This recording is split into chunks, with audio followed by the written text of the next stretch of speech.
আমাদের মেয়েদের জীবনটা কি অদ্ভুত, তাই না? যে বাড়িতে জন্ম নেয়া, বেড়ে ওঠা, যে ঘরের সাথে কত শত স্মৃতি, নিজের একটা রুম, সব কিছু নিজের। আমার বাবার বাড়ি, বাবার ঘর।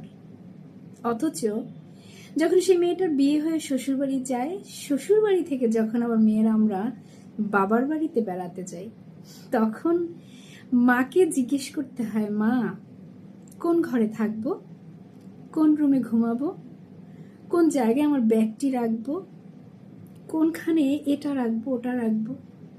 কি অদ্ভুত না? সেই নিজের চিরচেনা ঘরটিও তখন কেমন একটা অন্যের ঘর হয়ে যায়, আর আমি সেখানে অতিথি মাত্র। ভাবতে গেলে বুকটা কেমন হু হু করে ওঠে। অবশ্যই এটা মেয়েরা ছাড়া কেউ বুঝবে না।